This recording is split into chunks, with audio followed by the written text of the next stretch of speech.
Bangsa yang taat hukum adalah orang yang mengerti tentang peradaban. Namun orang-orang yang melanggar hukum adalah orang yang tidak beradab.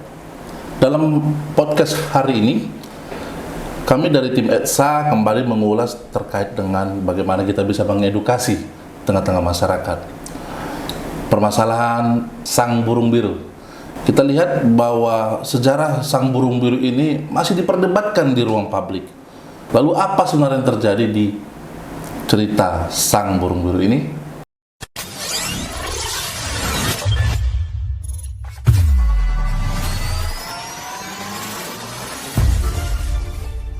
Hari ini saya, Bang Sems, sangat berbangga. Kami merasa terhormat atas kedatangan Ibu Eliana Wibowo. Selamat datang, Bu.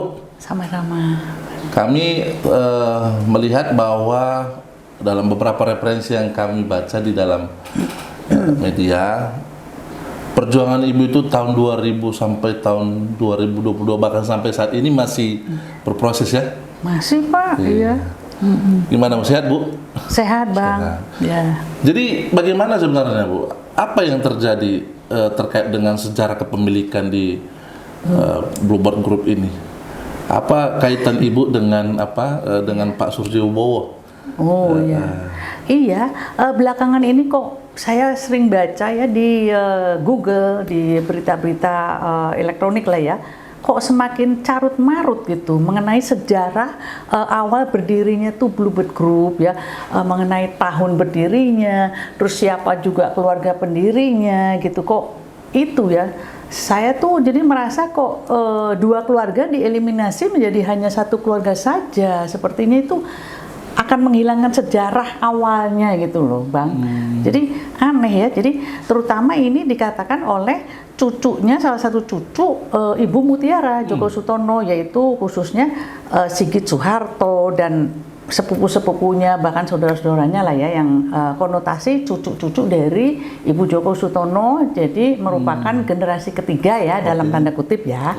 Nah itu, jadi saya baca dan dikatakan ke publik ya, itu bahwa PT Bluebird Taxi dan Bluebird Group lah didirikan sejak tahun 1965 ya, dan didirikan hanya oleh satu keluarga, yaitu Ibu Mutiara Djoko Sutono yang maaf ya sudah almarhumah ya. Ya, dikatakan tahun 1965 didirikannya dan bercikal bakal dari 2 unit mobil warisan ex mendiang suaminya. Itu saya baca dari Google ya. Nah, terus penyertaan dari orang tuaku, almarhum Suryo Wibowo, ayah Handa, terus ibunda aku juga, ibunda saya ya, tidak ada sama sekali, tidak dikutip, tidak diturut sertakan kepemilikan dan kekontribusian dari Suryo Wibowo itu sendiri. Jadi hanya didirikan oleh Ibu Mutiara tahun 1965, terus dalam perkembangannya bahkan awalnya dengan 30 mobil Ibu Mutiara memiliki, terus dengan mudahnya bisa kredit 100 mobil baru menjelang penerimaan izin dari pemerintah Indonesia, khususnya DKI Ali Sadikin waktu itu. Jadi cerita itu kan sebetulnya kan tidak benar. Di sini saya akan meluruskan sedikit, Pak. Berarti termasuk itu yang kan kalau kita lihat dalam referensi berita, Bu ya. Nah, disebut situ pemilik sang burung biru ini sebenarnya hanya satu keluarga yang seperti Bu katakan tadi. Iya. Dan itu punya Ibu Mutiara. Honestly tidak, Bu ya? Sama sekali tidak betul. Oh, berarti ada peran Pak Suryo Wibowo di sini, Bu ya? Bukan hanya peran loh, Bang. Hanya peran. Bukan hanya peran. Kontribusi terbesar itu, kontributor terbesar adalah orang tua saya. Gitu loh, orang tua kami. Saya juga 3 bersaudara, maaf ya.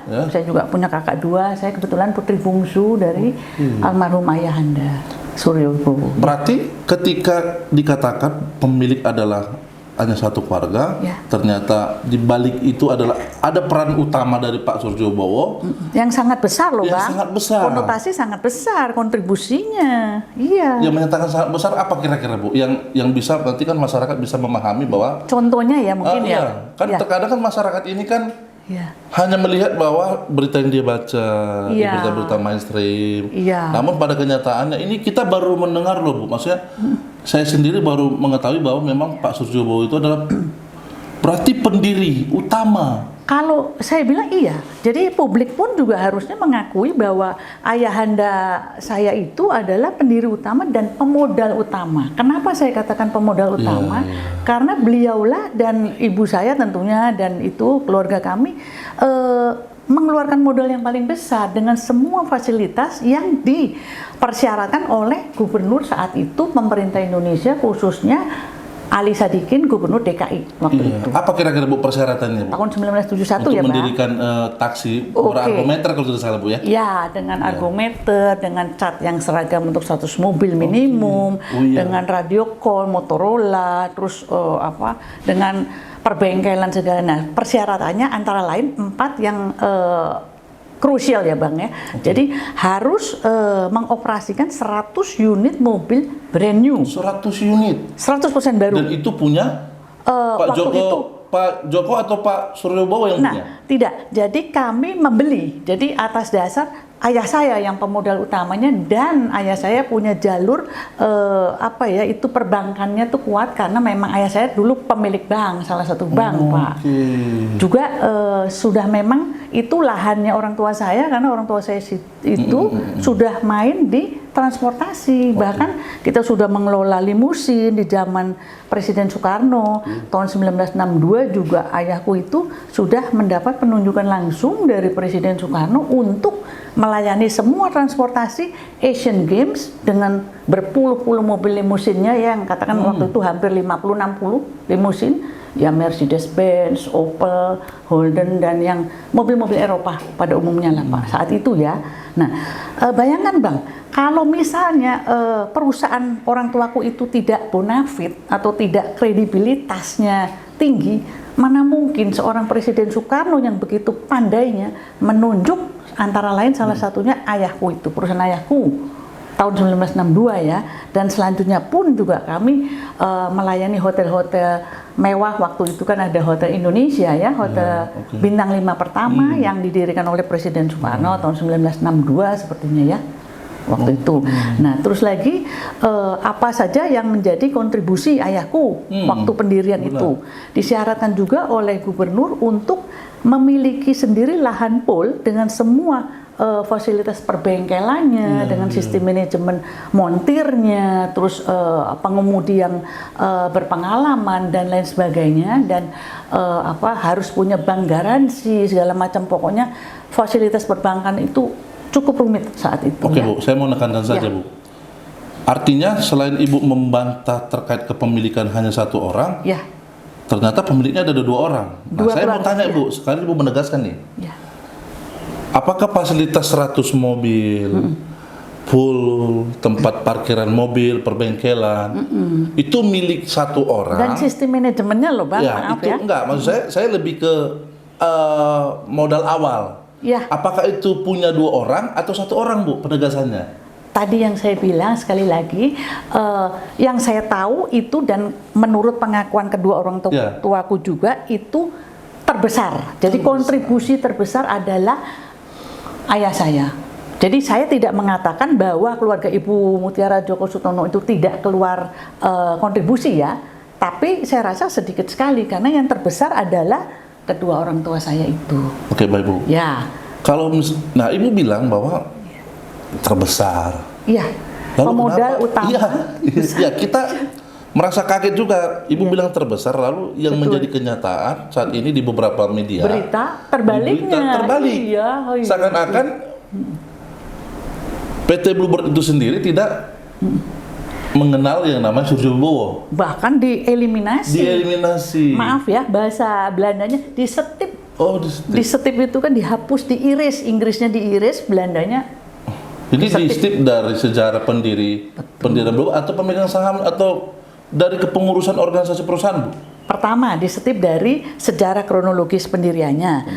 Kedua, kami ini para ahli waris ya, anak-anaknya Pak Suryo, khususnya saya dengan kakak saya satunya, Dr. Lani ada, ya, kami pemegang saham waris dari orang tua kami, itu eliminasi dengan cara dilusi saham yang tidak wajar, terus lagi diintimidasi, lalu tidak diberi hak-hak dan laporan-laporan mengenai situasi keuangan maupun situasi perusahaan, dari induk perusahaan sampai ke hilirnya loh Pak, bayangkan dari hulu sampai ke hilir ke anak-anak perusahaan Bluebird Group yang sudah banyak sekali tentunya kan, perusahaan sudah setengah abad lebih dan sudah mapan, tentunya juga mempunyai banyak anak-anak perusahaan yang lumayan sukses kan Pak, ada hotel, ada properti, ada bus pariwisata dan lain-lain Pak.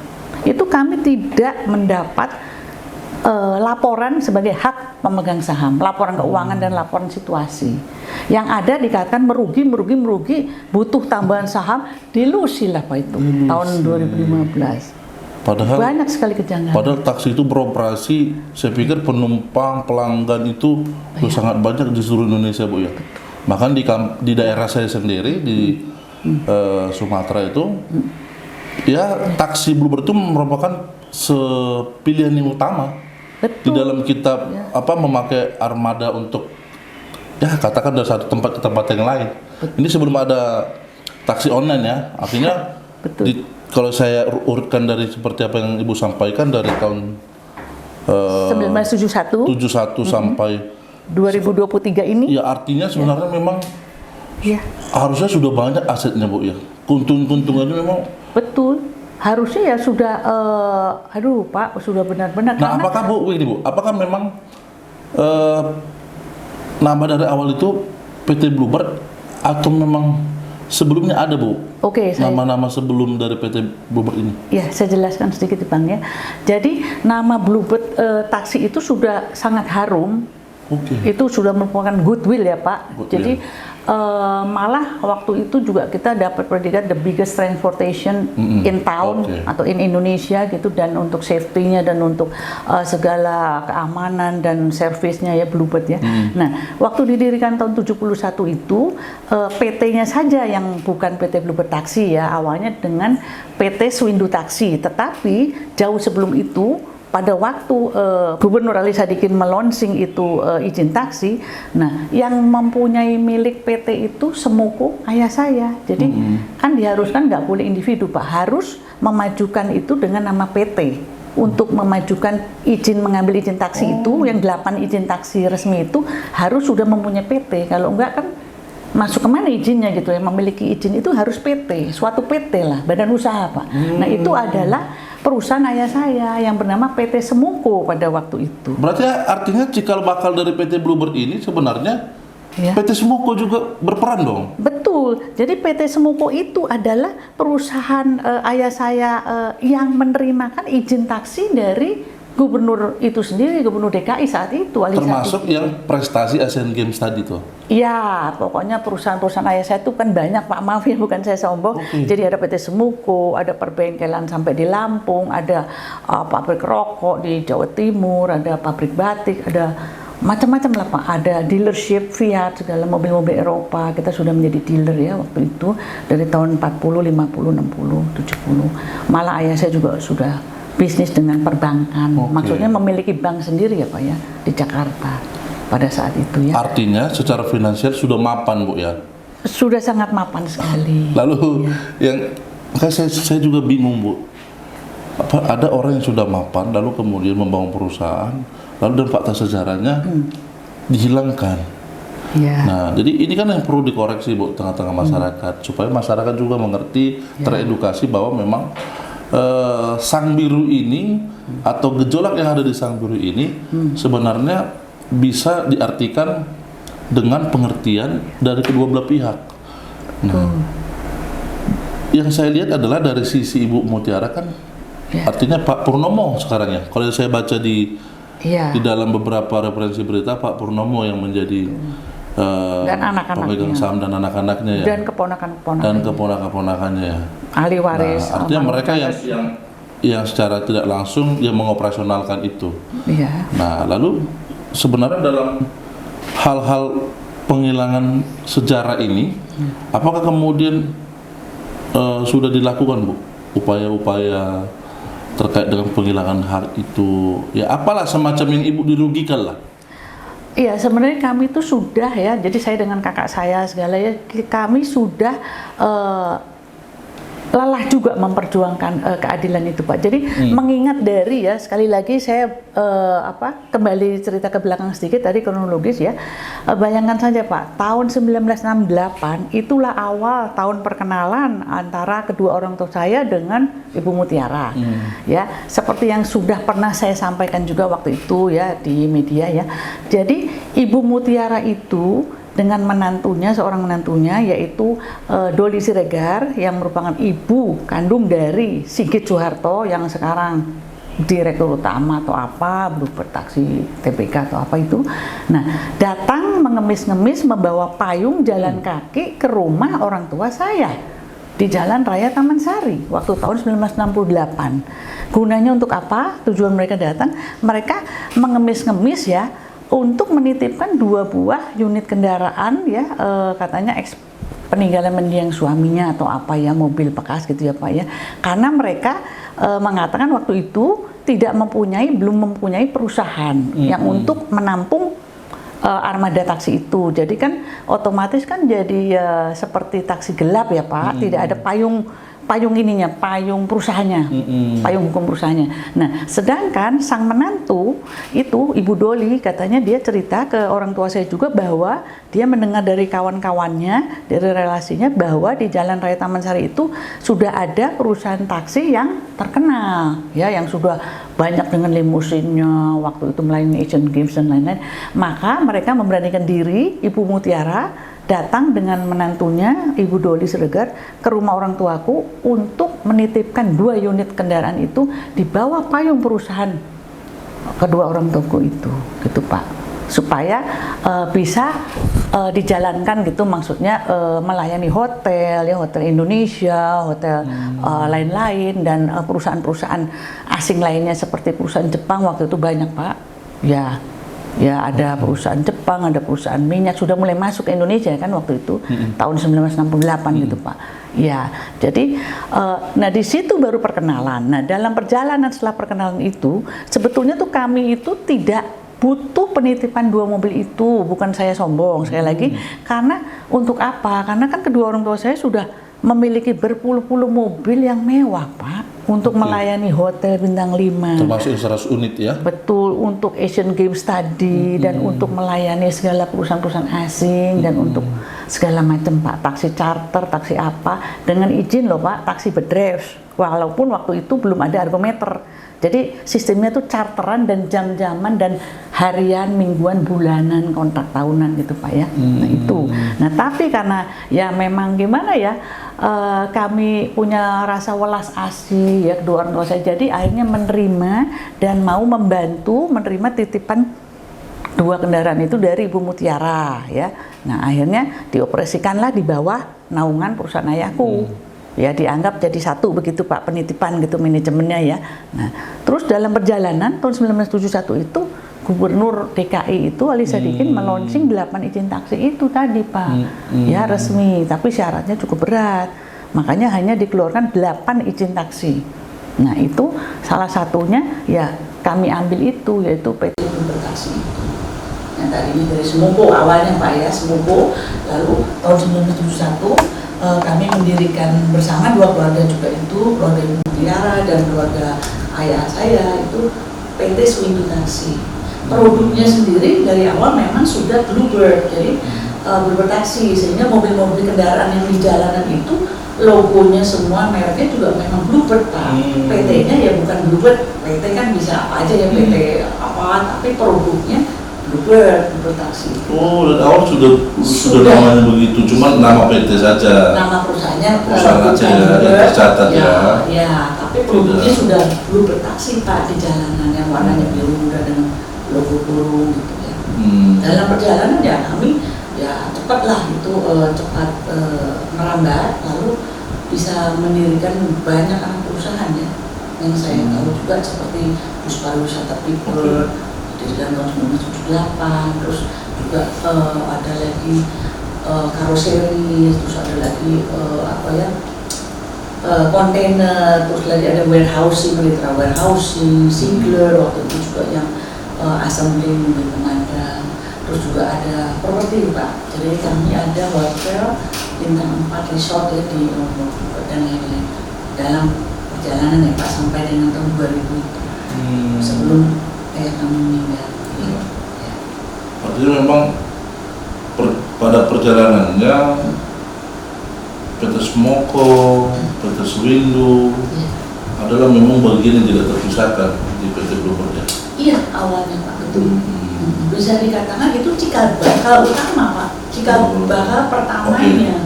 Lalu Bu, ini saya mau tanya, ketika bicara tentang cikal bakal, Pak Surjobowo kan adalah salah satu peran yang sangat besar terkait akhirnya burung ini ya, burung biru ini ya. Betul. Terkait lahirnya sang burung lah, sang burung biru.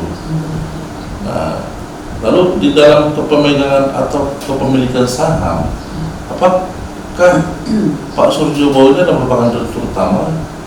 Oh, oke. Posisi jabatan Atau pemilik saham mayoritas? Ya, bisa dikatakan secara individual ya Pak ya. Jadi kalau per nama orang itu ayah saya Amar Surjobowo adalah pemegang saham terbesar ya, secara individu. Jadi 35% itu adalah ayah dan ibu saya. 35%. Ya. Terus selanjutnya? Ibu Mutiara dan ketiga anaknya dan juga ada satu orang Brigjen Angkatan Darat. Kenapa bisa anak-anaknya dari Pak Ibu Mutiara juga menjadi pemegang saham? Itu dia yang kejanggalannya yang tidak habis dipikir hingga saat ini untuk saya sebagai pewaris atau generasi kedua dari ayahanda Surjobowo.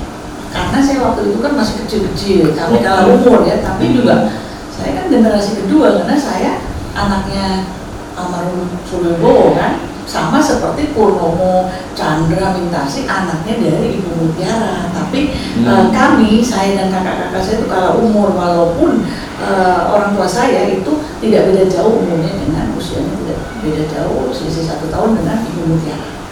Ya. Oke. Jadi memang banyak sekali kejanggalan. Jadi dari ayah saya saja hanya ayah saya yang jadi direktur keuangan, bukan direktur utama ya. Dari awal begitu.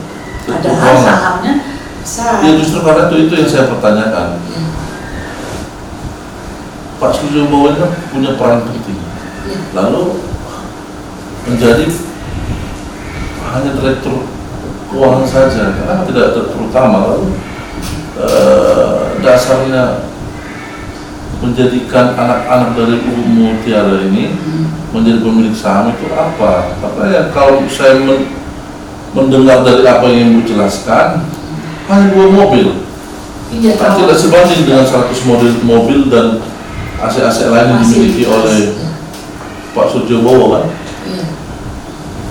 Itu dia Pak. Jadi dari awal juga sepertinya ya banyak kejanggalan-kejanggalan ya. Tapi kan waktu itu saya masih kecil Pak. Tapi orang tua saya juga cerita ke saya bahwa itu ya ada semacam intimidasi, juga ada mengatakan pribumi non pribumi saat itu. Jadi keluarga mereka saja yang tampil begitu Pak ya. Jadi sepertinya tuh banyak sekali intimidasi sehingga kenapa kok ayah saya pemodal utama, pemodal terbesar dan yang memfasilitasi semua persyaratan dari Pak Gubernur, tapi kok tidak menjadi orang utama? Kenapa tidak menjadi orang nomor satunya di Bluebird itu? Kenapa hanya menjadi orang nomor 2 bahkan orang nomor 3, 4 mungkin ya? Bukan aneh sekali gitu. Ya. Jadi sekali lagi mungkin juga Pak karena gini, kedua orang tua saya ya boleh dikatakan kami tuh keturunan priai ya Pak ya, priai ya, priai ini cuma konotasi ya Pak. Nah jadi kami ya ayah saya itu terutama nerimo, orangnya itu nerimo dari awal Pak. Jadi dia mengalah saja, terus penuh welas asih. Jadi ya dia nerimo saja. Orang nerimo diintimidasi. Tidak mau ribut Bu ya? Ya tidak mau ribut, terus nerimo, diintimidasi dari awal, terus dikeroyok dengan banyak orang sekeluarga dengan anak-anak mantu segala macam. Sedangkan dari keluarga saya hanya ayah saya dan ibu saya hanya komisaris, itu pun dipecat jadi komisaris dalam beberapa tahun kemudian. Tahun berapa? Tanpa alasan.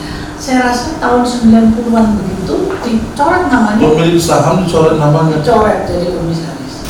Artinya memang sejak berdirinya dengan semena-mena PT ya. Bogor ini udah ada gejolak-gejolak atau gonjang-ganjing di dalam internal, Bu ya? Oh sudah, bahkan waktu ayahanda masih hidup, ayahku Suryo masih hidup, itu sudah ada banyak sekali intimidasi sampai ayahku itu pusing gitu, kadang-kadang sampai gimana ya, ya katakan sedikit stres gitu ayah saya juga.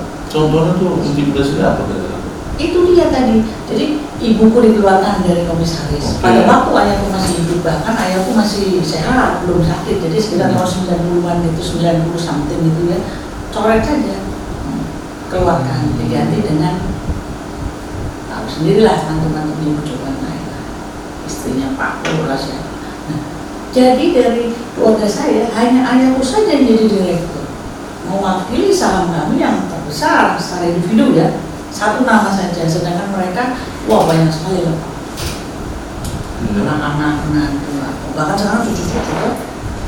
Artinya sebenarnya yang diuntungkan dalam sejarah panjangnya PT Bogor adalah hanya keluarga Ibu Mutiara. Iya. Menurut Ibu seperti apa? Sangat betul fakta itu.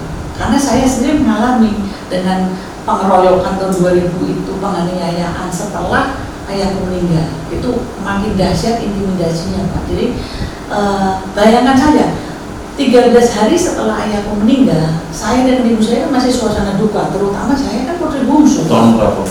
2000. Tahun 2000. Ya, ayah saya meninggal 10 Mei, lalu diadakan RUPS tanggal 23 Mei tahun 2000 di Gedung Bogor lantai 3. Sebetulnya saya dan ibu saya itu dijebak. Dijebaknya kenapa? Kami kan tidak tahu. Kami pikir kan hanya oh ya melanjutkan ini berbuat, si ayahku meninggal dan ibu Mutiara juga sudah maaf ya sakit sekarat waktu itu, sudah di rumah sakit Medistra ya. Itu 1 bulan, bahkan nggak 3 minggu sebelum meninggal Ibu Joko. Ibu Joko meninggal tanggal 10 Juni tahun 2000 ya.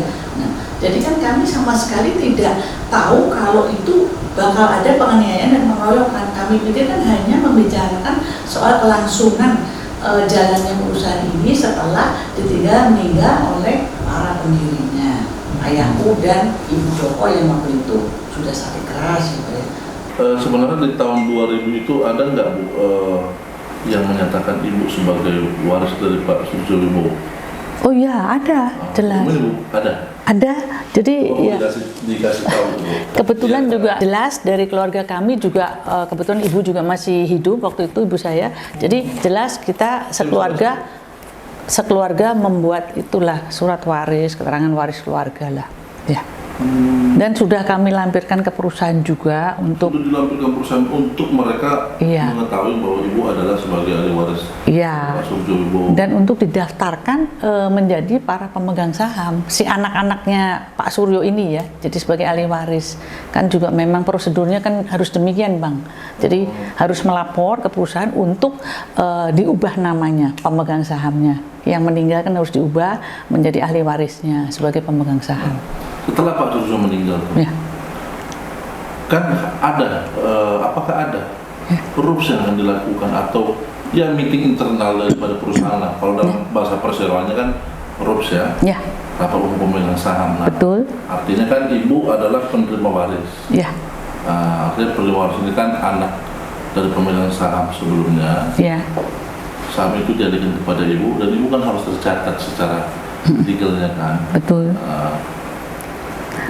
Ada itu tadi yang saya bilang, jadi 13 hari setelah ayah saya wafat atau meninggal itu diadakan RUPS itu dari tahun 2000, persisnya tanggal 23 Mei tahun 2000 ya, itu diadakan RUPS. Cuman saya dan ibu saya menghadiri di situ RUPS ya, cuman kami merasa dijebak Pak, karena ternyata itu akhirnya terjadi perkelahian besar, pengeroyokan dan aniaya. Waduh, kami dikeroyok besar-besaran itu Pak. Ya. Berdua Bu? Berdua saja kami. Terus ada yang mengantar kami itu Brimob, karena kita sudah tahu kok gelagatnya nggak enak, karena kan ada firasat lah ya waktu itu. Sudah ada ancaman-ancaman, sudah ada telepon satu hari. Ada firasat. Betul, dan sudah ada telepon ancaman sehari sebelum RUPS itu sendiri. Ancamannya apa Bu? Ancamannya tuh per telepon dari anaknya Purnomo yang namanya Noni, telepon ke rumah, diterima oleh karyawan saya. Mana bos lu? Sini. ketemu saya di jalan ya, aku habisin gini-gini. Begitu. Apa itu gitu. Nah, jadi sudah ada ancaman itu. Maka dari itu, keesokan harinya RUPS tetap berjalan, tidak dibatalkan. Rupanya mereka sudah menjebak kami, Pak. Sehingga saya sudah antisipasi membawa BRIMOB. Kebetulan itu dari saudara saya ya, yang kebetulan konglomerat ya. Dipinjamkanlah itu BRIMOB, diberi tugas resmi untuk mengawal kami dengan seorang notaris dan ajudan notarisnya untuk membuat notulen rapat pada waktu itu, karena suasana sudah panas ya. Nah, jadi kami diantar rombongan itu, tapi kenyataannya diusir seperti usir anjing geladak saja Pak oleh pihak Purnomo. Agendanya itu hanya membahas ya kelangsungan perusahaan-perusahaan ini sebetulnya setelah pendiri utama atau yang para petua-petua itu meninggal kan, terutama ayah saya ya, dan Ibu Joko sendiri kan juga sudah hampir meninggal waktu itu, sudah sakit keras kan, itu kira-kira 3 minggu, bahkan nggak ada 3 minggu sebelum beliau wafat. Jadi makanya kami khawatir, makanya kami mengadakan RUPS itu kan, tetapi ternyata kami dijebak Pak. Iya. Terus terjadilah pengeroyokan. Waduh, di dalam rapat juga sudah panas suasana, kami dibentak-bentak, saya dan ibu saya dibentak-bentak oleh Purnomo Prawiro itu. Lihat saja ya nanti ya, bakal ada perkelahian perempuan sama perempuan. Lihat saja, tunggu saja nanti gini-gini. Terus saya dibentak, marah sekali dia. Iya, terus dia mengkoordinir itu pasukannya yang itu semua untuk menghabisi saya, teriak-teriak histeris. Saya diseret, dilempar, dikepuk, ibu saya juga dijongkrokan, ditendang, dijambak, dipukul pakai sepatu, pakai kayu segala oleh istrinya dan anaknya. Noni Purnomo. Luka-luka atau banyak Pak. Ibu saya juga sampai lebam-lebam, orang sudah sepuh, baru menjanda, suami meninggal baru 13 hari. Suasana duka, bajunya aja juga masih kita baju, ya namanya baju kedukaan lah gitu ya. Waduh, targetnya kata para algojo itu kami harus mati. 2 wanita itu harus mati, dibunuh, harus bawakan mayat dengan preman, kode-kode preman 17 lah, bunga mawar, tatonya lah, apa segala macam. Apakah ini kemudian memang adalah suatu trik Bu? Atau misalkan memang udah skenario? Kalau pandangannya Bu gimana? Oh sudah jelas, pasti sudah ada tujuannya. Tujuan utamanya itu yang mereka akan mendirikan perusahaan dalam perusahaan, kanibalisasi. Jadi perusahaan yang baru nanti memakan perusahaan kami yang lama. Buktinya setahun setelah itu Pak, jadi tahun 2001 mereka segera tergesa-gesa mendirikan perusahaan itu pribadi mereka, yaitu PT Bluebird saja, dan produknya juga sama persis Bluebird taksi itu. Terus juga tahun kemudian dibuat juga perusahaan bus pariwisata yang namanya juga sama, Big Bird. Jadi publik itu terkecoh kan, dikirakan yang asli, yang sama gitu. Jadi di masyarakat itu ada 2 sebenarnya ya, Bluebird yang pemiliknya komplit, 2 keluarga, keluarga Wibowo dan keluarga Ibu Mutiara, dan yang mereka punya sendiri. Jadi punya Purnomo dan almarhum Chandra itu, Chandra Soeharto. Taksi dan bus ya Pak. Tapi semua domisili, semua kantor di situ semua. Jadi satu campur aduk dengan yang asli. Artinya memang ketika didirikan perusahaan yang, apakah ini kemudian mengakui dia adalah anak perusahaan dari PT Bluebird? Ketika Pak Purnomo dan kawan-kawan mendirikan perusahaan yang bernaung di PT Bluebird, apakah itu bagian dari anak perusahaan atau perusahaan tersendiri? Jadi kami tidak ikut memiliki. Jadi ini betul-betul 2 perusahaan yang pemiliknya tidak selalu sama ya, tidak selalu sama. Berarti ada yang kakinya 2, ada yang memiliki yang asli, ada yang memiliki yang sebut aja yang palsunya ini, yang generationnya ini ya. Nah seperti keluarga Wibowo tidak memiliki. Jadi kami ini tidak memiliki saham dan tidak punya bagian dari yang PT baru diterbitkan tahun 2001 dan 2002 ini, yang bus pariwisatanya 2002, yang Big Bird dan yang si Bluebird-nya itu 2001. Oke, baik Bu. Ini kan hanya dimiliki oleh keluarga mereka, Purnomo dan Chandra. Oke, baik. Ya. Berarti dari sejak 2000, Ibu bilang dijebak Bu ya, lalu terjadilah proses penganiayaan. Iya. Oke. Ketika terjadi proses penganiayaan, Ibu datang hanya bersama Bu Yanti. Iya. Dan itu pun mungkin istilahnya pengawal Ibu kan ada berada di luar ya. Oh, diusir Pak. Jadi diusir oleh pihak mereka. iya. Yang menjadi pertanyaan saya adalah bagaimana ibu bisa keluar dari proses penganiayaan itu sampai Bisa menyelamatkan diri gitu ya Pak ya? menyelamatkan diri dan bisa bawa laporan polisi. Iya, jadi proses pengeroyokan itu sendiri cukup lama loh Pak. Sudah menjelang sore setelah rapat ya di lantai 3 di koridor situ ya, koridor lantai 3. Terus kami berteriak-teriak histeris ya untuk minta tolong, tapi mereka semua mengepung dengan semua algojonya, terus security-nya, terus preman-preman baju hitam ya.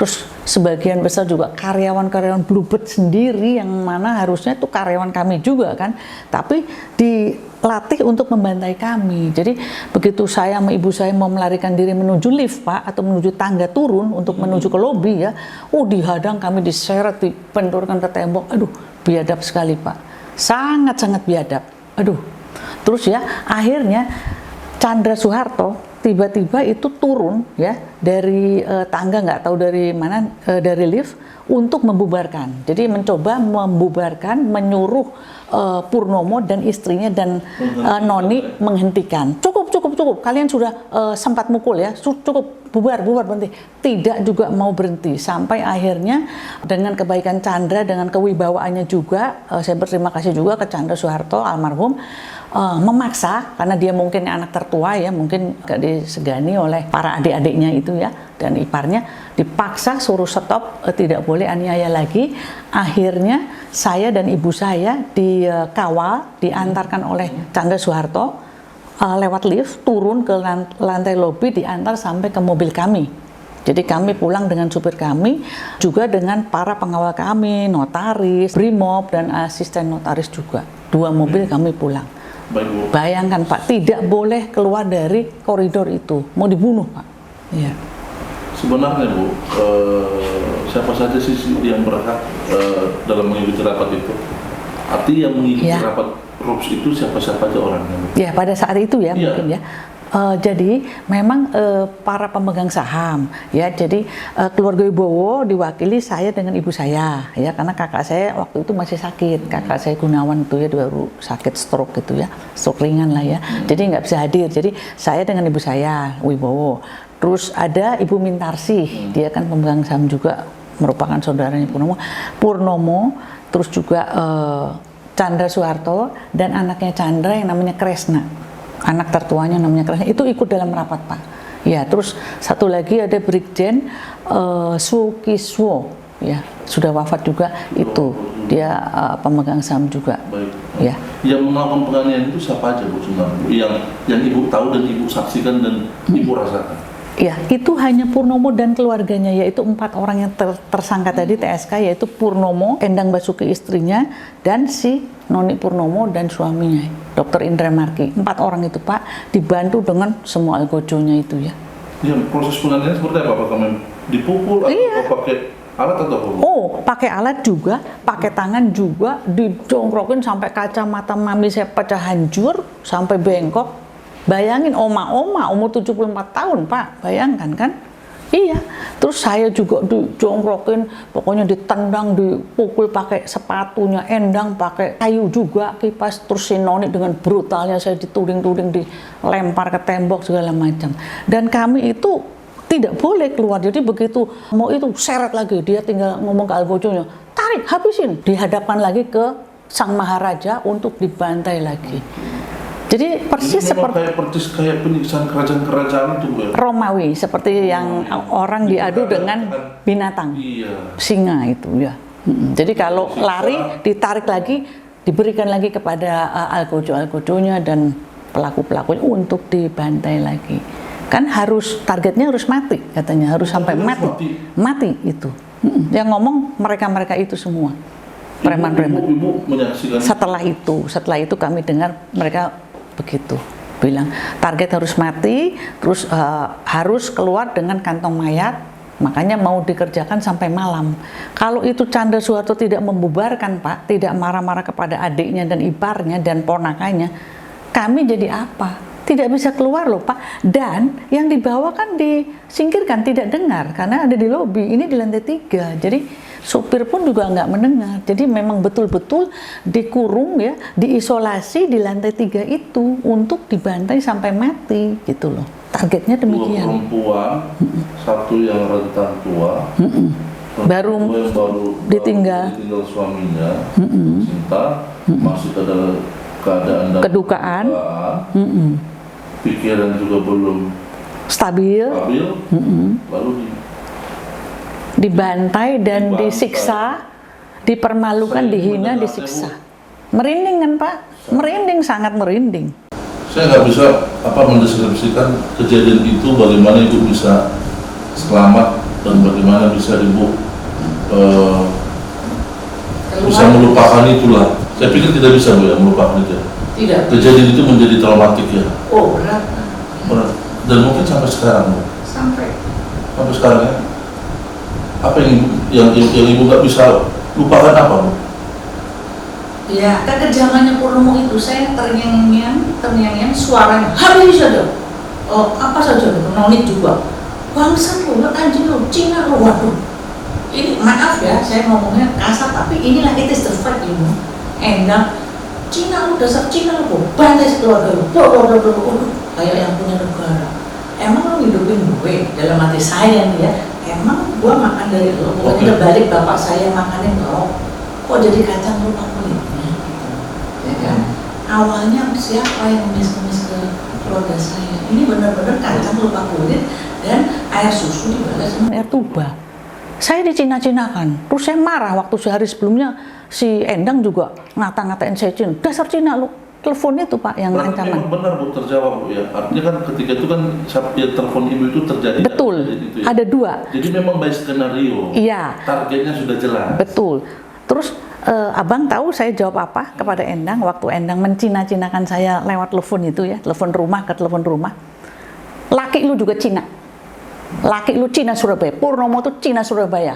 Ayah ibunya Cina Surabaya. Tidak ada anaknya Pak Joko Sutono. Saya tahu siapa dia. Namanya Lim Tinam. Ayahnya dokter Cina. Lim William. Cina Surabaya. Bapak lu Cina. Laki lu Cina asli. Kok lu katain gue Cina? Oh ya, tapi beda, kata Endang. Laki gue Cina tapi beda. Akhirnya dia mengakui juga Cina lakinya kan, gitu. Kok jadi ada diskriminasi? Buat apa ada WNI? Oke. Ya kan? Tuh, Baik Bu. sakit hati sekali. Artinya kejadian itu hal traumatik apa yang ibu rasa sama Ibu Yanti? Apakah dari Iya. kejadian itu termasuk Bu Yanti kan, maksudnya kan dalam posisi masih Rentan. pasti rentan kan? Ya, jadi ya mami saya ya sedih sekali ya, trauma gitu ya. Kami juga, dan sejak itu kami tidak berani masuk ke gedung perusahaan kami sendiri ya dong, karena kami kan punya rumah saham sendiri tidak berani dimasuki oleh pemiliknya. ya, tidak berani menginjakkan kaki ke rumah kami sendiri, kantor kami, gedung kami itu di situ. Sangat tragis ya Bu ya. Sungguh sangat tragis sejak tahun 2000 itu Pak. Oke baik Bu.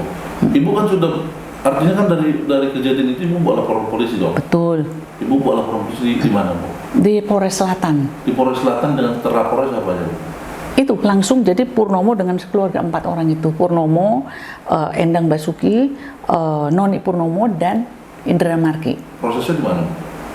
Di Polres Jakarta Selatan. Ya, dalam perjalanan perkaranya bagaimana? Oke, jadi ya itu tetap dijalankan sesuai prosedur. Kami di BAP, terus ada visum juga dipertunjukkan, terus juga saksi di BAP, terus juga terlapor juga kan, akhirnya di BAP beberapa kali. Jadi kalau ada omongan Purnomo tidak pernah di BAP itu salah besar. Di BAP beberapa kali, sampai akhirnya diproses menjadi tersangka. TSK 4 orang. Tersangka di Polres Jakarta Selatan Bu ya? Betul.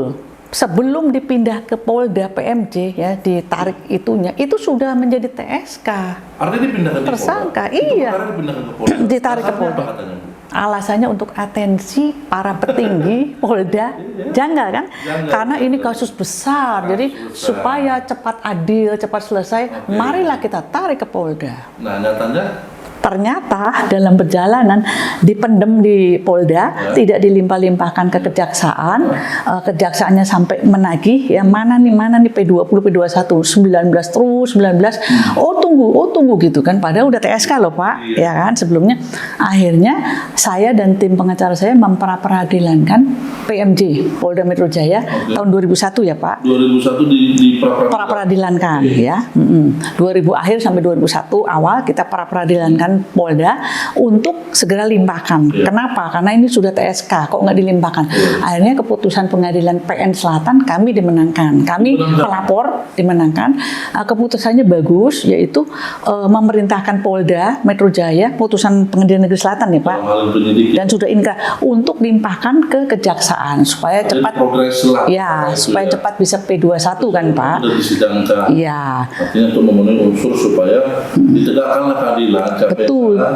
Maka akan menerima kesalahan melalui vonis. Betul ya. Tapi itu tidak terjadi. Tidak. Jadi keputusan PN Selatan pun sepertinya tidak dihiraukan oleh Polda Metro Jaya tahun 2001 karena tidak ada pelimpahan. Jadi saya bisa ngomong gitu kan tidak dijalankan kan Pak keputusan itu kan padahal harus dilimpahkan dalam 7 hari. Dikasih batas waktu kan 7 hari. Tidak ada. Akhirnya di bulan Oktober itu bulan Oktober tahun 2001 mereka banding ya, Poldanya banding di Pengadilan Tinggi, kami dimenangkan lagi, keluarlah keputusan dari Pengadilan Tinggi untuk tetap harus dilimpahkan dalam 7 hari menjadi P21 ke kejaksaan. Tetapi itu pun juga tidak dihiraukan, tidak dijalankan, jadi vakum terus. Oktober 2001 ya Pak. Lalu bahkan 6 bulan kemudian di bulan Maret 2002 tragisnya, ironisnya bukannya dilimpahkan itu yang tadi harus dalam 7 hari malah dikeluarkan SP3. Surat SP3 untuk 4 orang tersebut oleh Polda Metro Jaya. Tidak cukup bukti alasannya. Yang menandatangani Bambang Hendarso Danuri sebagai dirserse atau apa waktu itu masih kombes ya.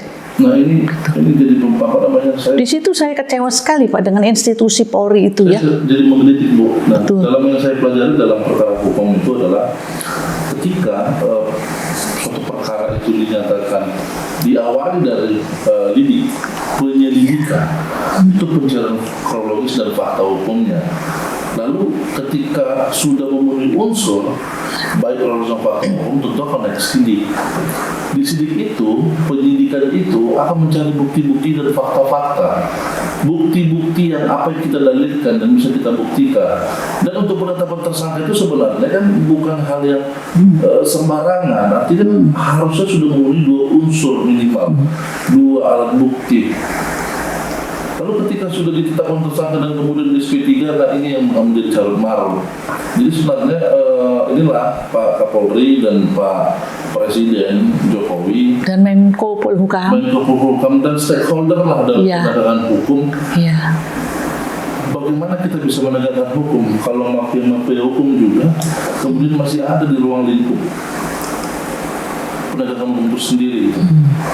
Ini yang menjadi kegelisahan para pencari keadilan lah, pejuang-pejuang keadilan. Nah, mereka dipersekusi. 2 putusan pra-peradilan sudah menyatakan supaya itu dilimpahkan dan diproses dalam 7 hari ya Pak. dalam 7 hari, tapi kemudian itu tidak dilaksanakan. Yang ada adalah SP3. Dan bila misalkan itu adalah produk hukum atau dilegitimasi ya diakui oleh lembaga penegakan hukum, ini yang menjadi saya sendiri sangat kecewa dengan apa yang dilakukan oleh Polda dalam perkara ini. Saya pikir ini adalah menjadi presiden buruk lah dalam penegakan hukum di Indonesia. Kenapa kemudian orang enggan? Kenapa kemudian orang tidak percaya lagi dengan penegakan hukum di luar sana? Ya karena memang hukum itu belum bisa ditegakkan yang seadil-adilnya. Hukum masih berbicara tentang kepentingan. Hukum masih berbicara tentang kekuasaan. Hukum masih berbicara tentang apa benefitnya. Ya. Sementara Bapak Presiden Jokowi terhormat mengatakan bahwa hukum adalah panglima tertinggi yang kemudian harus ditegakkan. Jadi equality before the law itu adalah bagaimana menyetarakan hak hukum semua orang. Kalau dia salah, nyatakan salah. Kalau dia benar, nyatakan benar. Ya. Tidak ada yang kebal hukum. Semua sama.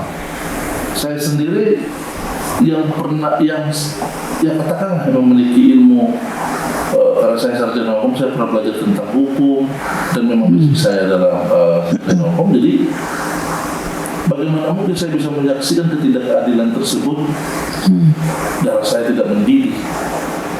Tentu inilah yang menjadi kegelisahan bagi kami, terutama saya sebagai aktivis dan akademisi hukum melihat kejadian ini.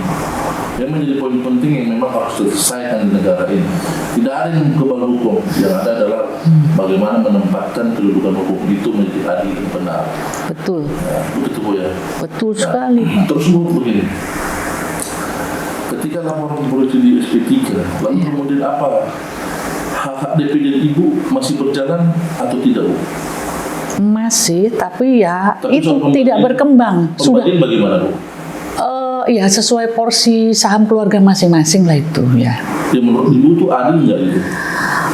Besaran nilainya itu sesuai? Tidak wajar. Seperti Tidak wajar. tadi saya bilang, perusahaan yang sudah seharum itu, umurnya juga sudah hampir setengah abad saat itu ya, yang sudah memiliki banyak anak perusahaan, tidak pernah memberikan dividen, mengeluarkan keuntungan anak-anak perusahaan itu semua. Yang mengeluarkan hanya transport itu sendiri. Katanya merugi, semua perusahaan merugi. Tahun 2000 itu adalah masih transportasi Bluebird yang masih terkenal ya. Oh, yang paling terkenal. Yang masih sering dipergunakan orang masih Bluebird. Paling terkenal Orang ya. kemana-mana pasti yang bilang naik taksi Bluebird. Jadi omong kosong kalau saya pikir ya ini perlu dipertanyakan juga atau soal kredibilitas itu kan. Sudah banyak yang nggak. Memang ada kejanggalan dan ketidaktransparan Bu ya. Betul.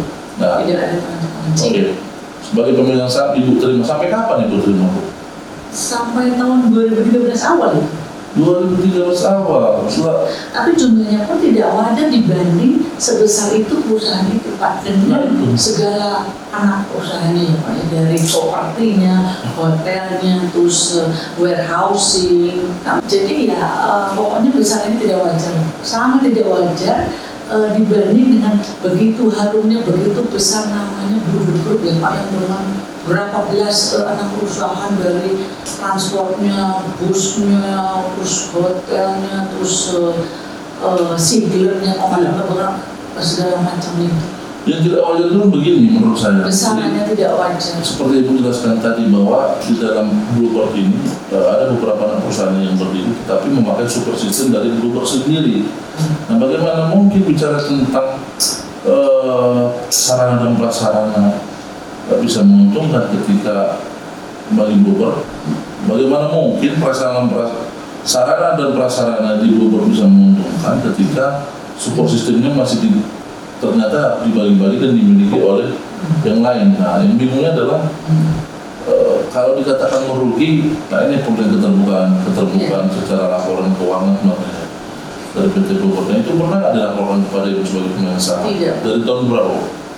Selamanya tidak pernah. Saya Tidak pernah dilaporkan. Padahal pemegang saham Bu. Ya, tidak pernah ada laporan keuangan atau situasi perusahaan atau dengan apalah permajaan parsial atau apa. Alasannya apa? Tidak ada alasan, dan pokoknya sistem itu aja dikorporisasi aja. Baik. Tidak ada. Dari tahun 2000 sampai Ibu terakhir menerima dividen 2013 Tidak pernah ada rules juga. tidak.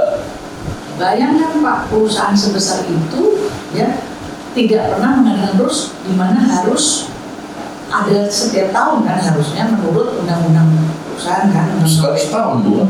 tiap tahun kan ada laporannya, ada rules, yang tidak pernah diadakan dari tahun 2000 yang terakhir yang pengelolaan sampai dengan tahun 2013, bahkan perusahaan-perusahaan lain ada sampai tahun 22 baru ada. Jadi 22 tahun, 25 tahun baru ada rules. Itu kan tidak wajar. Lalu setelah itu kejadiannya 2013 apa Bu?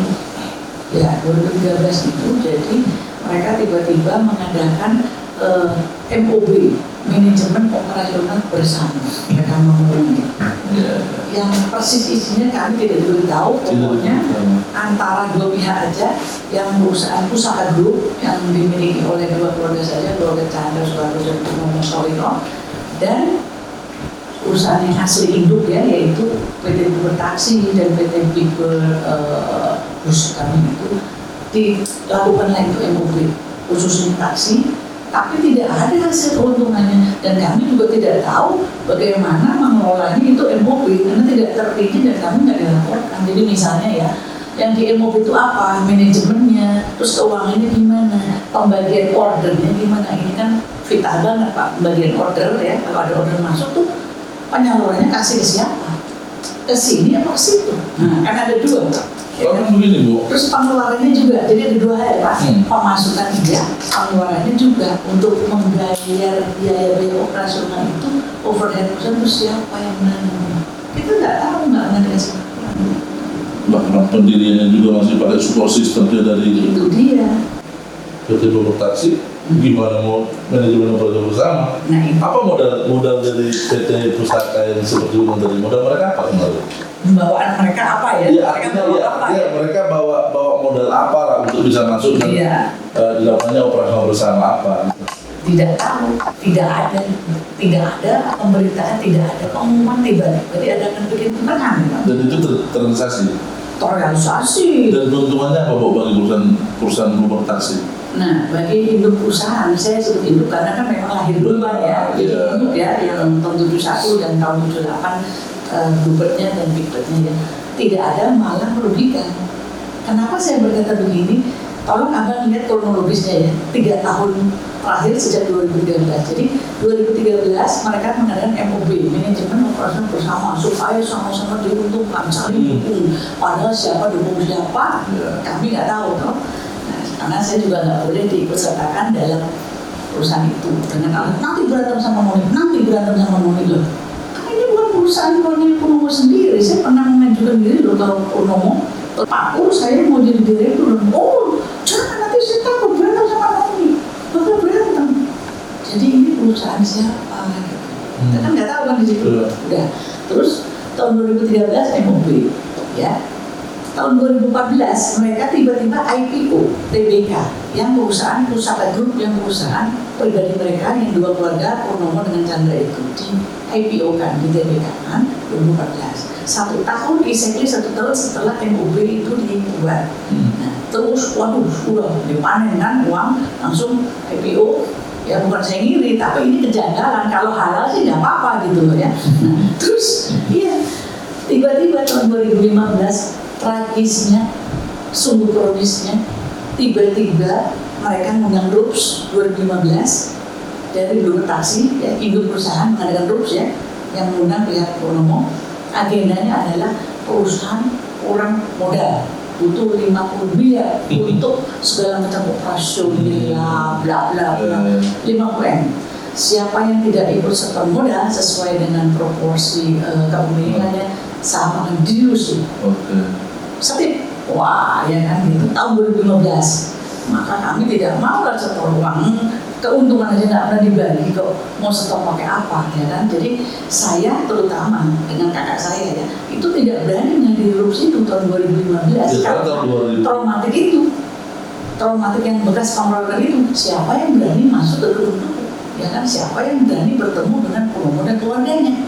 Ya, Siapa yang berani menjamin jauh ya? Waktu itu Noni Purnomo sudah ikut menjabat loh, sudah di situ loh. Nah, jadi kan berarti kan kalau saya hadir bertemu dengan keluarga besar Purnomo dan ponakan-ponakannya itu, jelas saya nggak berani. Jangankan saya, minta Syekh Latif saja, kakaknya aja tuh Mbak ini tidak berani juga. Hadirnya juga trauma karena dia menyaksikan pemukulan dan penganiayaan itu, dia tidak pernah berani juga masuk ke gedung Bluebird. Dia hanya berani 1 kali dan itu dia trauma kapok, nggak berani lagi waktu rapat karena diintimidasi kata nah, jadi itu kan janggal. MOB harusnya menguntungkan 2 pihak ya Pak 2013, tapi 2014 mereka IPO. Oke, kitanya stagnan di aja nih yang induk perusahaan. Di 2015 tidak sampai 1 tahun setelah mereka IPO ya, si induk perusahaan ini si PT Bogor Taksi dikatakan sakit dalam hal ini ya, sakit perusahaan itu masih butuh infus dana sebesar 50 M yang tidak serta modal dilusi saham. Jadi akhirnya saham-saham kami didilusi secara tidak wajar dan tidak fair itu toh, main habis itu saham. Bayangkan yang tidak ikut serta. Nah, pertanyaannya kenapa itu perusahaan induk bisa sampai sesakit itu setelah di MOP dan setelah ditebengi oleh perusahaan-perusahaan yang ini, yang notabene bukan milik kita juga, bukan milik kami ini ya. Bertempatnya di situ ya, ngantornya di situ, terus pakai logo, pakai apa semuanya kami. Kok tiba-tiba si induk perusahaan dibangkrutkan, kurang duit tahun 15. Terus ironisnya lagi Pak, setelah beberapa tahun dari tahun 2015, sekitar 5 tahunan kemudian itu dinyatakan lagi ya 5-6 tahun, butuh uang. Sehingga perusahaan Uber Taksi harus menjual salah satu asetnya, tanah poolnya yang di Jakarta Timur, Duren Sawit gitu ya, sebesar berapa M gitu ya, dengan luas 60 meter. Yang membeli adalah grup mereka sendiri, perusahaan yang menentukan harga grup mereka. Kami cuma diberi laporan bahwa ya sudah dijual karena butuh uang untuk operasional induk perusahaan itu sebesar berapa puluh M untuk dijual aset. Jadi saya tidak melihat keuntungan sama sekali dari MOB itu sendiri dari tahun 2013, malah yang ada makin menurun dan makin kehilangan arah ya di Uber Taksi ya. Iya. Padahal Uber Taksi yang menyediakan semua support system yang ada. Iya. Dia punya taksi, sistem manajemennya sudah mapan. Iya, sudah secara teknis juga sudah sukses, berjalan, poolnya juga banyak, nama harumnya juga ada. Ya, maksudnya di sini kan sebenarnya menjadi pertanyaan ya. Laporannya tidak pernah ada kepada pemegang saham, dan Wibowo.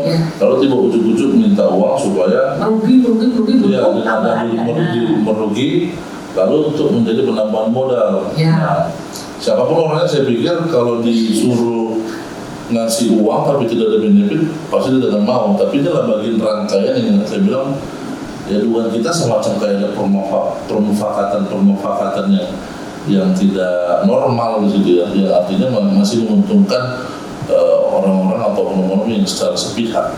Betul. Nah, demikian juga busnya loh Pak, bus pariwisata kami itu juga sama. Begitu terus, akhirnya ya kacau balau gitu. Karena selalu ada duanya, di mana-mana kalau diduakan ya di mana perusahaan, jadi kanibalisasi ya di mana Pak. Jadi yang si induk itu sendiri yang terbenam, emang sengaja ditenggelamkan. Kenapa? Dengan MOB itu kok malah yang satu turun ke atas, yang satu turun. Ya, kalau saya menangkap dari perkara yang itu Bu, kalau saya menangkap secara gambaran umumnya adalah memang ini adalah bagian rangkaian untuk menghilangkan kesejahteraan Pak Sujowo sebagai pendiri dan pemegang saham. Kalau saya melihat hal itu, saya mesti perlu mengidentifikasi, menganalisa bahwa memang perbuatan itu ya secara perdata yang menyalahi.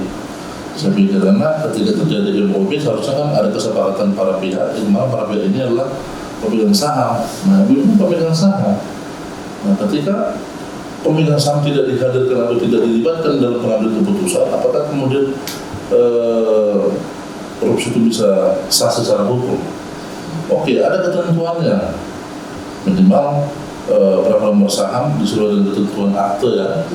Nah, berapa nomor saham yang hidup terus dan bisa mengambil keputusan. Tapi kan secara logikanya adalah ketika memang hak ini diupayakan untuk dideduksi, maka itu adalah rangkaian mereka bisa masuk, bisa menghilangkan kepemilikan saham tersebut. Nah, saya pikir kan dari proses MOB itu kan kita bisa melihat bahwa memang di mana sih yang ada MOB, tetapi yang diuntungkan cuma sepihak. Ya, ibaratkan kertas ini warna kuning, ini warna biru. Kalau dia melakukan kerjasama, tentu ketika si warna kuning untung, warna biru tetap untung juga. Namun kita lihat warna biru tidak untung, yang kuning untung. Ini logika bisnisnya bagaimana? Tentu ya siapapun yang melihat hal ini ya akan menyatakan mungkin hal yang sama dengan saya, bahwa saya tidak sepakat dengan hal itu. Ya, ini yang perlu diantisipasi kejahatan bisnis kerak putih seperti ini.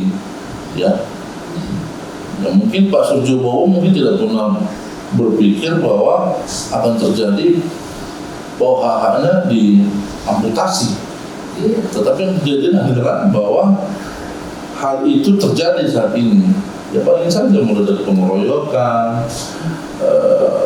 intimidasi dengan kalimat-kalimat yang tidak wajar, terus penghinaan, terus penghinaan hak, ya. Ya mungkin aja nanti ke depannya Ibu Eliana ini juga tidak akan ada. Tetapi yang kita bingungkan, kalau di media kan dibilang tidak mengakui bahwa Ibu Eliana sebagai pemegang saham. Memang itu yang menjadi pertanyaan, apakah mereka mengetahui sebenarnya sejarah tentang Ibu Eliana itu tidak, atau memang pura-pura tidak tahu. Tapi gitu Bu. Nah, karena jelas semua ada kok legal standingnya. Ya, kalau dikatakan sebagai keterangan hak waris ada, ya. Pembagian waris juga ada. Ini bisa di cross check sebenarnya. Jadi sebenarnya Bu Eliana ini ya memang benar. Tapi kemudian dalam proses ini ya dengan kewenangan, kekuasaan dan kepentingan ya harus mengalah dengan ketidakadilan itu. Ya kan Bu?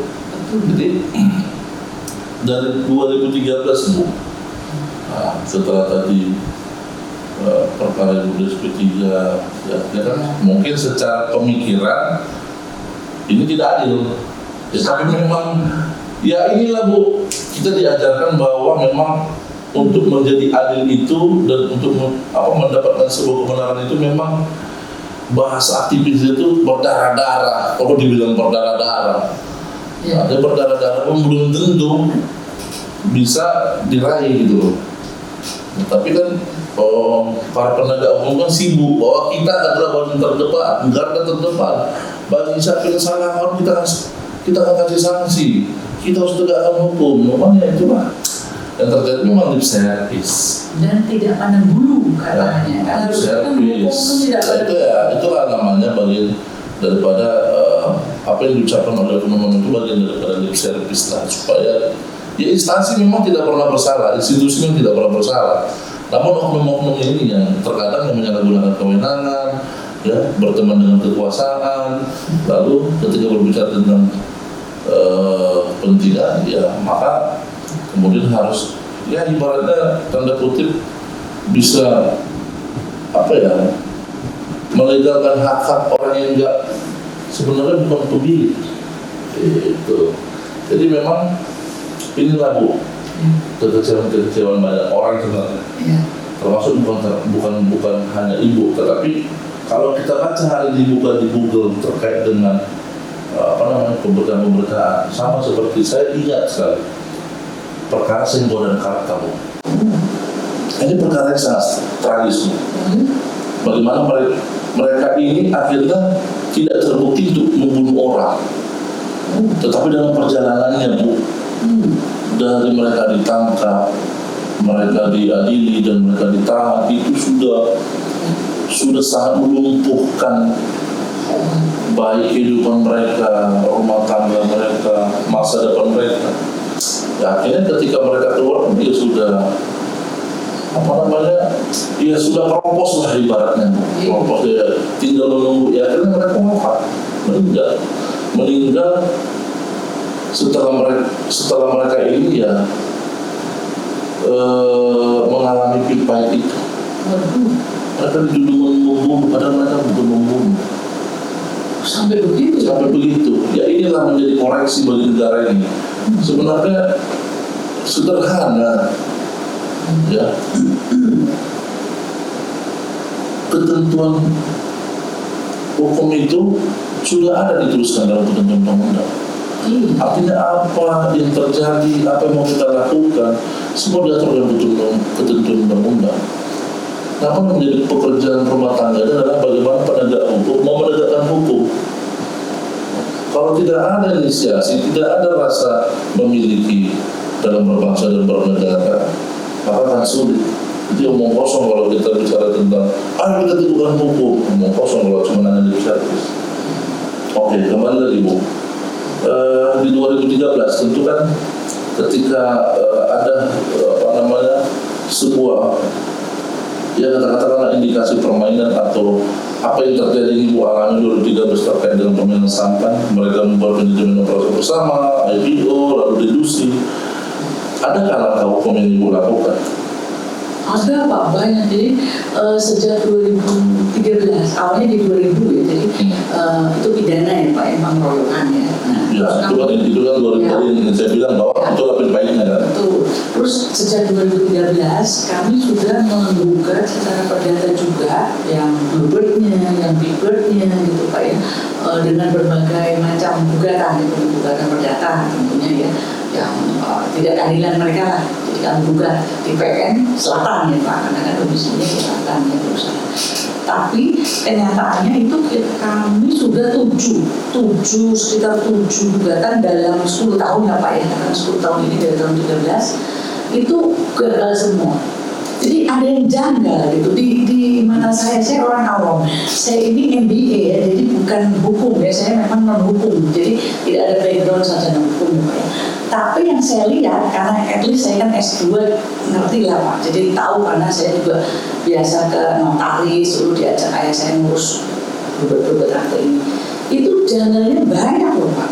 Jadi ada sekitar 7 gugatan perdata, selalu kami dikalahkan terus supaya selatan dengan berbagai macam hakim ya, hakimnya kan jelas ganti-ganti beda-beda ya Pak dalam 10 tahun itu. Tapi tetap ada diskusinya sama. Selalu dikalahkan. Padahal ya dalam gugatan perdata itu ya padahal kami itu saya sama kakak saya segala meminta hak saya, terus segala macam kita pertanyakan juga yang mereknya, logonya, yang induk perusahaan punya, terus segala macam keuangannya, terus apanya, dividennya nggak pernah bagi keuntungan segala macam, pokoknya yang hak kami dan mengenai perusahaan ini kok semakin merosot.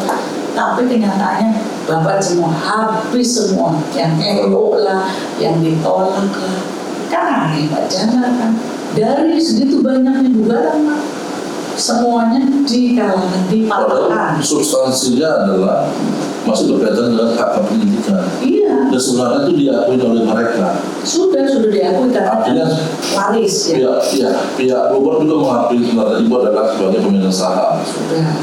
Tapi kemudian dalam perjuangan di pengadilan dikalahkan. Semuanya dikalahkan. Jadi saya benar saya adalah bahwa memang dengan perkara yang sebenarnya perkara sederhana. Bila mana saya tidak ini tolong digarisbawahi bahwa saya tidak lagi sedang mengajari bagaimana hakim-hakim bersidang, tapi saya hanya meminta bagaimana hakim-hakim pun masih menjaga palu hakim itu masih bersih. Itulah palu sakti itu harus adil loh, seadil-adilnya. Namanya palu itu kan memang betul-betul kan itu kan harusnya kan wakil Tuhan, hakim itu kan wakil Tuhan untuk memberikan yang seadil-adilnya, tidak pandang bulu. Itulah yang saya ngerti ya mengenai pengadilan harusnya. Makanya Bu, ini ada filosofi Bu sebenarnya. Kenapa patung ini selalu saya bawa? Oh iya. Jadi patung ini punya filosofi. Kenapa kemudian matanya ini ditutup?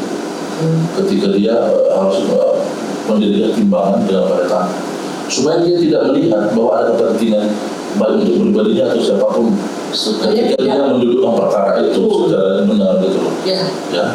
Sehingga ketika dia menegakkan ini perkara ibu dengan perkara dia harus secara secara adil loh. Seadil-adilnya.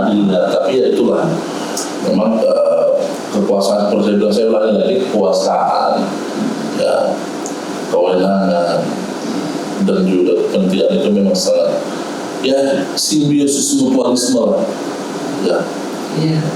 Jadi ya, menjadi pekerjaan-pekerjaan yang memang harus kita tuntaskan. Cuman ya itu nanti kalau kita kritisi takutnya malah ada saja yang mencoba untuk Anda salah ngomong, salah begini, ya itulah persekusinya. Dan memang kita harus dalam penegakan hukum ini memang harus benar-benar detail untuk mengetahui perkara ini perkara apa. Ya, terkadang memang saya kan sebagai advokat juga Bu, pengacara juga. Terkadang saya juga bingung kok. Bingung dalam upaya-upaya hukum yang kita lakukan di pengadilan atau pokoknya di tempat kita ibarat parkir lah ya Bu ya. Parkirnya di kepolisian ini. Tidak semua memang, tapi ada oknum-oknum yang berlaku curang. Bagaimana mungkin dia sudah misalkan ini, saya ada beberapa mau hak dia diambil, dirampas. Ya kan? Sama seperti ibu, hak dia diambil, dirampas. Tapi kemudian dalam perjalanan perkara, ya karena melawan kita adalah King Kong atau gorila dan sebagainya, Orang sakti. ya sehingga tidak tersesuai dengan hukum, ya kemudian kita menolak pil pahit itu. Ada kemudian juga umum banyak kan Bu, makanya banyak juga misalkan perkara-perkara yang OTT kena tangkap. Nah terakhir kan kalau kita baca di Google ini banyak juga kok para penegak hukum itu juga yang sengaja menjual integritasnya juga, memperjualbelikan perkara. Ya, itu kan banyak di berita, bukan sadar Bang Sens yang ngomong, tapi di berita. Ya di berita itu secara fakta yang terjadi di lapangan. Nah, lalu sebenarnya itu juga yang mempengaruhi terkait dengan orang-orang mencari keadilan. Sehingga banyak juga orang, ini jujur saya mengatakan, banyak juga orang yang mencari keadilan itu tidak percaya dengan lawyer. Dia tidak percaya dengan lawyer karena kenapa? Ada juga lawyer itu tidak semua juga yang bisa dibeli. Ya walaupun kemudian ya sedikitlah mudah-mudahan oknum yang menjadi lawyer yang memperjualbelikan integritasnya, oknum-oknumnya. Tapi kan begini, saya percaya dengan yakin ada salah satu sosok pejuang keadilan, dia bilang kalau cuma hanya perkara menang saja dalam berperkara, kamu jangan cari saya. Tapi kalau kita mendudukkan kebenaran dan keadilan hukum, maka mari kita bersama-sama. Itu pepatah yang selalu saya ingat ketika saya mendampingi klien. Cuma ya kita terbentuk di lapangan itu terkait dengan kewenangan, kekuasaan dan kepentingan. Ya mau nggak mau ya terkadang apa yang saya pelajari di kampus ketika saya mahasiswa, ya terkadang saya menyalahkan apakah saya salah membaca buku atau saya salah mendengar dosen saya. Ya, membingungkan. Jadi ya itu tadi Bu, saya dengar ibu bercerita tentang bagaimana ibu memperjuangkan hak ibu. Ibu sudah dipersekusi, ya. Ibu Yati juga dari hal kejadian intimidasi, penggebukan, penganiayaan, menjadi sakit rentan, jadi korban. Pak Surjo Wibowo juga dia lambatkan juga, namanya tidak diakui sebagai pendiri. Hak keluarga Pak Wibowo juga diamputasi, dihilangkan dari sejarah. Ini sebenarnya kan kalau penegak hukum aja melihat kronologis ini sebenarnya tinggal gampang kok. Kita hanya mempertanyakan, ya, bagaimana penetapan tersangka itu bisa SP3? Satu, bagaimana perkara-perkara tentang 2013 ya, sampai tahun berapa? MOB Bukan Bu, perkara yang Ibu lakukan upayanya 2013 sampai 2022 dan 2023 ini belum ada. Oh ada satu yang memutuskan? Iya. Ini 2013 sampai 2022 belum ada kepastian. Artinya beberapa perkara sudah dikalahkan tadi Bu ya? Semua. Padahal semua itu hanya bicara tentang hak saja. Hak itu sebenarnya ibu terlegitimasi, ya kan? Berarti perkara masih ada berprogres Bu? Ada satu yang berdata di PN Selatan Pak khususnya. PN Selatan juga lagi? Iya, selalu PN Selatan karena lokus telitinya di situ ya? Iya, domisili perusahaan kan di Selatan, jadi terpaksa PN Selatan Pak. Tapi saya di situ juga sudah trauma karena apa? Karena 10 tahun ini kami berjuang di situ selalu dipatahkan, dikalahkan. Padahal patung ini Bapak bilang maaf ya tadi kan matanya ditutup, berarti kan menandakan harus tidak boleh pandang bulu, begitu kan? Nah, tapi nyatanya ya nggak tahu. Jadi proses yang dikalahkan terus. Iya, Pengadilan Selatan sekarang dalam proses apa? Nah ini sudah hampir keputusan Pak. Jadi kesimpulan sudah selesai, semua sudah selesai, tinggal menunggu keputusan di awal Mei. Jadi kata Ketua Majelis Hakimnya di PN Selatan dan kata tim pengacara saya, diputus nanti tanggal 4 Mei ya, sekitar awal Mei. Nah itu mengenai perdata yang saya ajukan dari tahun lalu. Begitu lamanya Pak, belum selesai dari bulan Agustus sampai bulan Mei baru mau diputus. Oke, Bu. Coba sampaikan pesan. So, mungkin Pak Presiden nanti bisa lihat video ini, Pak Kapolri, Mahkamah Agung, Pak Menko Polhukam bisa lihat video ini. Apa yang mau Ibu sampaikan? Ini sekalian mengedukasi, Bu. Artinya apa yang Ibu rasakan biar semua bisa orang tahu apa yang sebenarnya terjadi di cerita sang burung biru. Yang terhormat Bapak Presiden Republik Indonesia Joko Widodo, saya hanya ingat ujangan dari Bapak bahwa hukum itu adalah panglima tertinggi yang harus ditegakkan dalam republik ini tanpa memandang bulu. Tapi maaf Pak Presiden, sepertinya hingga sekarang masih banyak oknum-oknum yang menyalahgunakan kekuasaan dan kewenangan mereka demi kepentingan pribadi dan hanya untuk golongan dan pihak tertentu saja. Itulah yang pengalaman pahit yang saya alami Bapak Presiden selama pertarungan saya di Gubernur sejak tahun 2000 yang lampau sampai dengan tahun 2022, khususnya di Pengadilan Negeri Jakarta Selatan, baik perkara pidana maupun perdata, bahwa gugatan kami selalu dikalahkan. Padahal dalam hal ini saya itu hanya selaku korban yang disolimi oleh partner bisnis sendiri. Begitu. Jadi saya mohon dengan sangat kepada Bapak Presiden untuk tolong mengawasi dan mendukung keadilan setinggi-tingginya kepada Pengadilan Negeri Jakarta Selatan, karena saya sangat-sangat trauma dan kecewa dengan keputusan yang mereka ambil selama ini. Terima kasih Bapak Presiden Joko Widodo. Ya.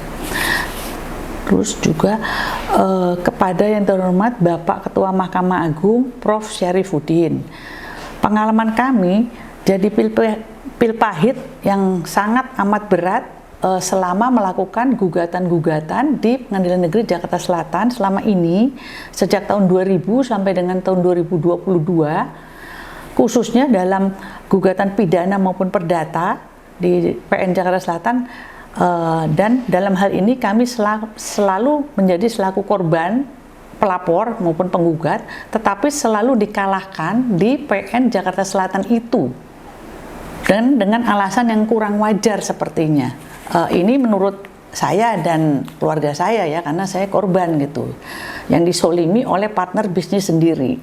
Dan sejak tahun 2000 sampai dengan tahun 2022 kami selalu kalah. Dan dalam perkara yang sedang berjalan ini, nomor 677 PN Jakarta Selatan, akan segera diputus di awal Mei tahun 2023 ini, persisnya tanggal 4 Mei tahun 2023. Jadi kami mohon dengan sangat kepada Bapak Syarifuddin, mohon agar ditegakkanlah keadilan tanpa ada syarat kepentingan pribadi dan golongan tertentu, khususnya di Pengadilan Negeri Jakarta Selatan itu yang buat saya teramat sangat rawan ya. Saya berkata begini karena saya adalah korban yang disolimi dan selalu dikalahkan. Jadi sepertinya ada apa ini di Pengadilan Negeri Jakarta Selatan, kok saya berharap ya keadilan ditegakkan setinggi-tingginya seperti wejangan dari Bapak Presiden Joko Widodo selaku Presiden Republik Indonesia. Terima kasih Bapak Syarifuddin. Pada yang terhormat Bapak Prof. Mahmud MD, Menko Polhukam, mohon agar membantu kami selaku korban kesaliman oleh oknum-oknum kepolisian yang menunjuk kepada SP3 perkara kami, yaitu nomor LP 1172 tahun 2000, yang melawan dua keputusan pra-peradilan waktu itu, yaitu nomor 003 tahun 2001 dan 137 tahun 2001, karena itu sepertinya tidak wajar, karena itu melawan dari keputusan yang sudah ditetapkan oleh Pengadilan Negeri Jakarta Selatan dan Pengadilan Tinggi Jakarta yang untuk melimpahkan kasus perkara itu kepada kejaksaan untuk di P21 dan untuk selanjutnya mungkin disidangkan. Tetapi kok malah di SP3 pada tahun 2002 itu. Jadi bukannya dijalankan untuk pelimpahan berkas yang mana harus dalam kurun waktu 7 hari setelah keputusan dibuat oleh PN Jaksel dan PN dan Pengadilan Jakarta Tinggi, tetapi malah di SP3 2002 dengan alasan tidak cukup bukti. Kan sepertinya tidak masuk akal karena sudah dijadikan sebagai tersangka, TSK-nya 4 orang. Kok malah semakin di SP3 oleh oknum polisi yang tertentu di Polda Metro Jaya, khususnya Bapak Bambang Hendarso Danuri tahun 2002, bulan Maret tahun 2002. Mohon jadi tolong dikawal untuk keputusan perkara-perkara kami ini baik pidana maupun perdata di Pengadilan Negeri Jakarta Selatan yang selalu kami dikalahkan selaku korban selama 10 tahun belakangan ini, dan sudah 8 keputusan gugatan yang kami kalah. Terima kasih Bapak Mahfud, mohon bantuannya. Kepada yang terhormat Ketua Pengadilan Negeri Jakarta Selatan dan Ketua Majelis Hakim perkara nomor 677 khususnya PN Jakarta Selatan, mohon agar memberi keputusan yang wajar dan seadil-adilnya tanpa adanya syarat kepentingan pribadi untuk pihak tertentu, karena pengalaman pahit saya dengan perkara-perkara pidana maupun perdata sejak tahun 2013 sampai dengan tahun 2022 yang selalu dikalahkan di PN Jakarta Selatan, yang saya sangat kecewa dan menurut saya kuranglah wajar dan kurang elok semua keputusan itu yang memojokkan saya kalah, yang di NO, yang ditolak. Kok sepertinya janggal karena saya kan sebagai penggugat yaitu pihak yang disalimi dan korban. Mohon seadil-adilnya untuk keputusan nomor 677 di bulan Mei. Terima kasih Bapak Ketua Pengadilan Negeri Jakarta Selatan dan Bapak Ketua Majelis Hakim perkara nomor 677. Terima kasih. Yang terhormat Bapak Kapolri Republik Indonesia Bapak Listio Sigit, mohon agar dapat dibuatkan gelar perkara khusus untuk perkara kami yaitu nomor 1172/2000 mengenai pidana pengeroyokan dan percobaan pembunuhan yang dilakukan oleh Purnomo Prawiro CS dan kawan-kawan dari Bluebird Group, dan agar pihak yang salah diberi sanksi, juga agar kami selaku pihak korban agar dapat mendapat keadilan yang seadil-adilnya, mengingat bahwa Indonesia itu adalah negara hukum seperti wejangan dari Bapak Presiden kami Joko Widodo bahwa hukum itu adalah panglima tertinggi di Indonesia. Terima kasih Bapak Kapolri Listio Sigit, mohon bantuan untuk seadil-adilnya. Terima kasih. Yang terhormat Bapak Ketua KPK Indonesia Bapak Firly Bahuri, mengingat pengalaman pahit saya selaku warga Indonesia dalam perkara saya lebih dari 7 perkara pidana maupun perdata mengenai Bluebird Group di PN Jakarta Selatan sampai dengan Mahkamah Agung, semua dikalahkan di PN Jakarta Selatan. Saya selaku penggugat dan selaku korban yang dizalimi oleh partner bisnis kami. Maka dengan ini kami mohon agar Bapak Ketua KPK sudi kiranya mengawasi dan mengawal jalannya proses persidangan di PN Jakarta Selatan, khususnya terutama keputusan yang mereka akan lakukan untuk nomor 677, gugatan kami nomor 677 perkaranya di Jakarta Selatan akan diputus tanggal 4 Mei tahun 2023 ini, agar PN Jakarta Selatan tidak semena-mena membuat keputusan seperti yang sudah-sudah yang hanya berpihak kepada pihak tertentu saja. Mohon keadilan sebesar-besarnya dan setinggi-tingginya untuk kami para korban yang disalimi. Dalam hal ini saya dan keluarga saya disalimi oleh partner bisnis kami. Dan saya merasa trauma sekali, semua kok dikalahkan di PN Jakarta Selatan, yang dalam tanda kutip sepertinya kurang wajar. Mohon bantuan dari Bapak Ketua KPK. Terima kasih Bapak Ketua KPK.